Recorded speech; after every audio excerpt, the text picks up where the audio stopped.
কাইফা তাকফুরুনা বিল্লাহ,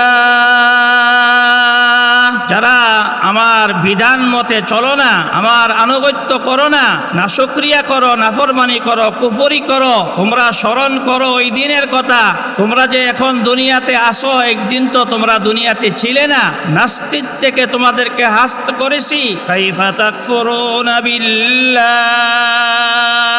ও আমার বান্দারা কি কইরা আমি আল্লাহর নাফরমানি করো। ওয়া কুনতুম আমওয়াতা, তোমরা তো মৃত ছিলে, এরকম সুস্থ সবল ছিলে না, তোমরা অত্যন্ত বড় দুর্বল জাতি, তোমরা ছিলে না। আমি আল্লাহ তোমাদেরকে অপবিত্র পানি থেকে আমি আল্লাহ তোমাদেরকে পাঠিয়েছি, বানিয়েছি।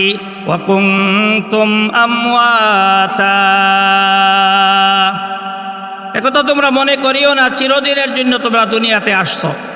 যেমনটা তোমরা দুনিয়াতে ছিলে না, আবার একদিন আসবে, এই দুনিয়াতে তোমরা থাকবে না, তোমাদেরকে আমি আল্লাহ নিয়ে যাইব।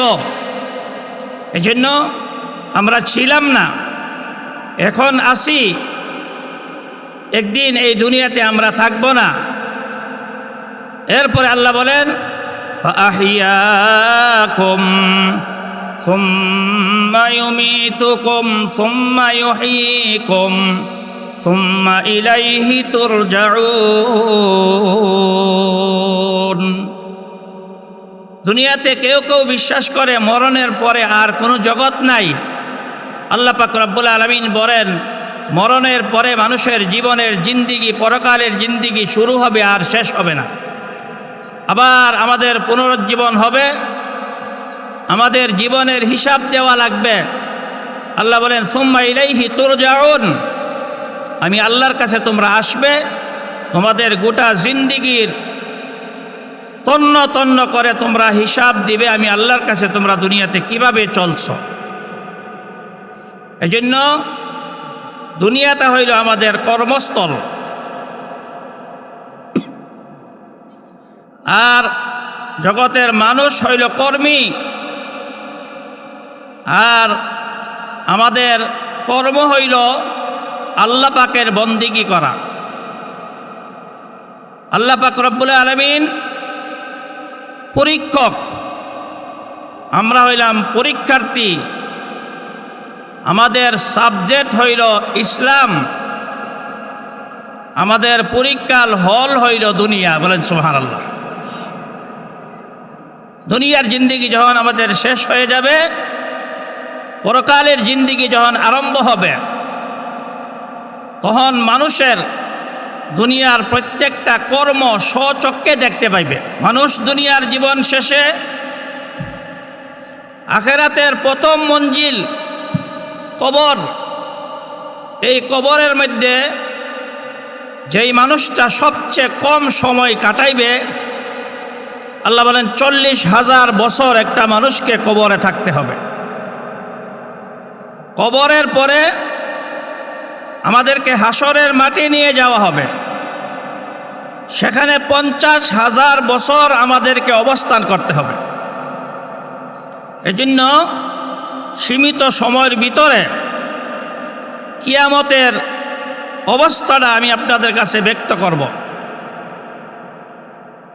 আমরা আল্লাহ পাক রব্বুল আলামিনের উপরে ঈমান আনছি, বিশ্বাস করেছি, এরপরে আমাদের যত কর্ম আছে সমস্ত কর্মে ফলের উদ্দেশ্য হবে আমাদের আল্লাহকে রাজি খুশি করা।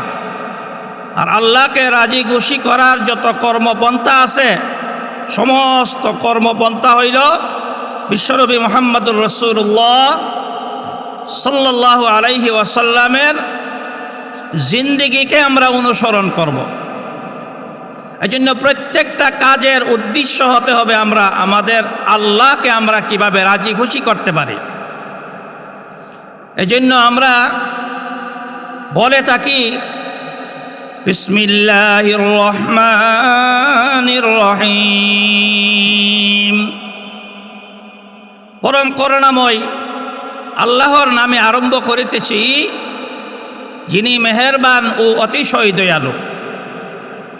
এই বিসমিল্লাহর মধ্যে আল্লাহ পাকের 3টা নাম আল্লাহ পাক ঘোষণা করেছেন। আল্লাহ বলেন বিসমিল্লাহ, তোমরা যেই কোনো কাজ করবা তোমরা আমি আল্লাহর নাম নিয়ে কাজ শুরু করবা। মুসলমানরা আল্লাহর নাম নিয়ে কাজ শুরু করে। অন্য ধর্মের অনুসারীরা যার ধর্মের যারা দেবতা মানে, স্রষ্টা মানে, তাদের নাম নিয়ে তারা শুরু করে। মুসলমান স্মরণ করে আল্লাহর কথা, হিন্দু স্মরণ করে ভগবানের কথা, খ্রিস্টান স্মরণ করে ঈশ্বরের কথা। মুসলমান সব কাজে স্মরণ রাখতে হবে এবং আল্লাহকে রাজি খুশির জন্য প্রত্যেক কাজ যদি আমরা করি, আল্লাহ পাক রব্বুল আলামিন বলেন, হে দুনিয়ার মানুষ, তোমরা যদি দুনিয়াতে জিন্দিগি যাপন করো আর জিন্দিগি করার ভিতরে আমার নাম নিয়ে তোমরা আরম্ভ করো এবং নবী মুহাম্মদুর রাসূলুল্লাহ সাল্লাল্লাহু আলাইহি ওয়াসাল্লামের আখলাকের উপরে তোমরা জিন্দিগি শুরু করো, আমি আল্লাহ তোমাদের জিন্দিগিটাকে বন্দিগিতে পরিণত করে দিব। বলেন সুবহানাল্লাহ। জিন্দেগানি সরফে করদান দর হালতে মন্দিগি, জিন্দেগানি সরফে করদান দর হালতে মন্দিগি, হিচে হাসিল মন করদম সুমা হাসিল বকুনিদ। আল্লাহর কোন ওলি বলেন, হে দুনিয়ার মানুষ, আমরা তো দুনিয়াতে কিছু করতে পারলাম না, তোমরা আল্লাহ এবং আল্লাহর রসুলকে অনুসরণ করে আনুগত্য করে তোমরা তোমাদের বাকি জীবনটা কাটাও। আমাদেরকে উপদেশ দিয়ে গেছেন। যারা আল্লাহওয়ালা তারা কোনোদিন বেহেশত কামনা করে না, তারা কামনা করে আল্লাহকে, আল্লাহর দিদারকে। এই জন্য কোনো এক কবি বলেন, जन्नत दोज़ख से या रब क्या करो, जन्नत दोज़ख से या रब क्या करो, आरज़ू है मैं तुझे देखा करो, हुर गिलमान जितने नियामत है तो, हुर गिलमान जितने नियामत है तो, सबसे बरतर नियामत दीदार को। बोलें ना सुबहानाल्लाह। আমরা দুনিয়াতে আখেরাতে কিছু পাওয়ার আশায় আমরা কর্ম করি। যারা আল্লাহওয়ালা তারা পাওয়ার আশায় কর্ম করে না, তারা ইবাদত বন্দিগি করে কেবল আল্লাহকে পাওয়ার আশায়। এজন্য তারা বলেন, আমরা হুর দিয়ে গিয়ে করব, গিলমান দিয়ে কি করব, জান্নাত দিয়ে কি করব, জাহান্নাম দিয়ে কি করব। যেখানে আমার আল্লাহ নাই সেই জান্নাত তো আমার জন্য শান্তি হবে না। সুবহানাল্লাহ বলেন। ইমাম গাজ্জালী রহমতুল্লাহি আলাইহির ইতিহাসে বর্ণিত আছে, তিনি ৯৯ বার আল্লাহ পাকের দিদার নসিব হয়েছেন। সুবহানাল্লাহ বলেন। শেষবারের মতন যখন আজরাইল আলাইহিস সালাতু ওয়াস সালাম মৃত্যুর পূর্ব মুহূর্তে ওনার ইবাদত বন্দিগির প্রতি রাজি হয়ে আল্লাহ দয়া করে তাকে যেই জান্নাতটা দান করবেন, আজরাইল আলাইহিস সালাতু ওয়াস সালামের সেই জান্নাতটা সেই হাতে তাকে দেখাইছেন। তখন ইমাম গাজ্জালী রহমতুল্লাহি আলাইহি মুখটা ফিরাইয়া নিছেন। মুখটা কি করে নিছেন বলেন? ফিরাইয়া নিছেন। আবার যখন মুখ সিধা করছেন, আবার যখন আজরাইল জান্নাতটা দেখাইছেন, আবার মুখটা ফিরাইয়া ফেলছেন। আবার যখন জান্নাত দেখাইছেন, আবার মুখটা ফিরাইয়া ফেলছেন। এদিকে দুনিয়াবাসী আত্মীয় স্বজন অন্তিম সময় কালিমার তালকিন দিতেছে। দুনিয়াবাসী অনুমান করছে যে হায়রে ইমাম গাজ্জালী জগৎ শ্রেষ্ঠ ইমাম, মৌতের সময় আমরা তার কানে কালিমা পড়তেছি আর সে কালিমা শুনতে রাজি না, সে মুখ ফিরাইয়া নিছে, না জানে তার কি অবস্থা হইছে। বাস্তবিক মানুষে এমনটা মনে করতেছে। আল্লাহ পাক রব্বুল আলামিন দুনিয়াবাসীর দেন ধারণাকে ভেঙ্গে আসল চিত্র, আসল জিনিস দেখানোর জন্য কিছুক্ষণের জন্য ইমাম গাজ্জালী রহমতুল্লাহি আলাইকে আল্লাহ সুস্থ করে দিলেন। বলেন সুবহানাল্লাহ। যারা ইমানের তালকিন করতেছিলেন তারা ইমাম গাজ্জালীকে জিজ্ঞাসা করছেন, হুজুর আপনি তো জগৎ শ্রেষ্ঠ ইমাম, জগৎ শ্রেষ্ঠ আল্লাহর ওলি, আপনার মৃত্যু শয্যায়, অন্তিম শয্যায় আমরা যখন কালিমার তালকিন করতেছিলাম এমত অবস্থায় আমরা দেখছি যে আপনার মুখটা ফিরাইয়া নিছেন। ইমাম গাজ্জালী রহমতুল্লাহি আলাইহি বলেন, তোমাদের ধারণা ভুল, আমি যখন মুখ ফিরাই তোমাদের কালিমার তালকিনের কারণে, আমি তোমাদের কালিমা না শোনার জন্য আমি মুখ ফিরাই না। তোমরা যখন আমাকে কালিমা শোনাইতেছিলে এমন সময় আজরাইল আলাইহিস সালাতু ওয়াস সালাম আমাকে জান্নাতরা, এরকম জান্নাতরার যে নকশা আছে, জান্নাতের যে এরকম দৃশ্য আছে, আল্লাহ পাক আমাকে যে জান্নাত দান করবেন সেই জান্নাতরা দেখাইতেছিলেন। সুবহানাল্লাহ বলেন। আর আমি কেন মুখটা ফিরাইয়া নিলাম? আমি দেখলাম জান্নাতের মধ্যে এমন কোনো নিয়ামত নাই যেই নিয়ামতের জান্নাতের মধ্যে নাই, কিন্তু সমস্ত জান্নাত আমি বিচরণ করার পরে দেখলাম জান্নাতের ভিতরে আমার আল্লাহ নাই। সুবহানাল্লাহ বলেন। ইশকে মাহবুবে খুদা, ইশকে মাহবুবে খুদা জিস দিল মে হাসিল নাহি, ইশকে মাহবুবে খুদা জিস দিল মে হাসিল নাহি, লাখো মুমিন হো মগর ঈমান মে কামিল নাহি। কবি বলেন, হাজার ইমানদার হইতে পারো, যতক্ষণ পর্যন্ত আল্লাহর ইশক আর মহব্বত তোমার দিলের ভিতরে না জন্মিবে ততক্ষণ পর্যন্ত তুমি প্রকৃত মুমিন হইতে পারবে না। ইমাম গাজ্জালী রহমতুল্লাহি আলাইহি বলেন, আমি এই জন্য আমার মাথাকে ফিরাইয়া নিছি, যখন জান্নাতের সব নিয়ামত দেখলাম আল্লাহকে দেখতে পাইলাম না, তখন এর দ্বারা আমি বুঝাইছি যেই জান্নাতের মধ্যে আমার আল্লাহ নাই সেই জান্নাতের আশা আমি করি না। বলেন সুবহানাল্লাহ। তখন মানুষের দেন ধারণা ভেঙ্গে গেলেন। শেষবারের মতন হযরত জিবরাইল আলাইহিস সালাতু ওয়াস সালাম আয়েশা জানাইয়া দিলেন, হে ইমাম গাজ্জালী, এতক্ষণ পর্যন্ত তুমি দ্বিধাদ্বন্দ্বের মধ্যে ছিলা, আল্লাহ পাক রব্বুল আলামিন 100 বারের মাথায় আল্লাহর দিদার নসিব করাইয়া, আল্লাহ তাকে জান্নাত নসিব করাইয়া, আল্লাহর দিদার দেখাইয়া তাকে কি করলেন? মৃত্যুবরণ করাইলেন। এই জন্য আমরা দুনিয়াতে যাই কিছু করি না কেন, আমাদের উদ্দেশ্য হবে একমাত্র আল্লাহ। বলেন উদ্দেশ্য কি? আল্লাহ। এই জন্য আমরা প্রত্যেকটা কাজ করব কার নামের উপরে? বলেন আল্লাহর নামের উপরে। কাকে খুশি করার জন্য? আল্লাহকে খুশি করার জন্য।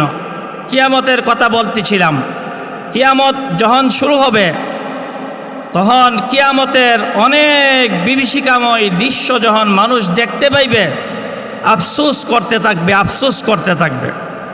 তো আল্লাহ পাক রব্বুল আলামিন বিসমিল্লাহর মধ্যে 3টা নাম রাখছেন।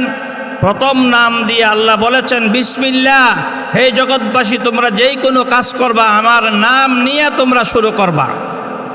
আমরা যদি আল্লাহর নাম নিয়ে শুরু করি আমাদের প্রত্যেক কাজের মধ্যে আল্লাহ পাক বরকত দান করবেন। সুবহানাল্লাহ বলেন। হাদিস শরীফে আসছে, ইন্নামা ইয়াকুলু বিসমিল্লাহি ফাহুয়া আকতাউ ওয়া আবসাউ। আমরা যদি বিসমিল্লাহ নিয়ে আল্লাহর কোনো কাজ, নাম, দুনিয়ার কাজ আরম্ভ না করি সেই কাজটা লেসকাড়া, শিংকাড়া, কানকাড়া এরকম অপূর্ণ থেকে যাবে। এই জন্য আমাদের আমল যদি পরিপূর্ণ করতে চাই আমরা আল্লাহর নাম নিয়ে আমরা কি করব? শুরু করব। এরপরে আল্লাহ পাক রব্বুল আলামিন আল্লাহর 2টা গুণবাচক নাম আল্লাহ বলেছেন, আর রহমান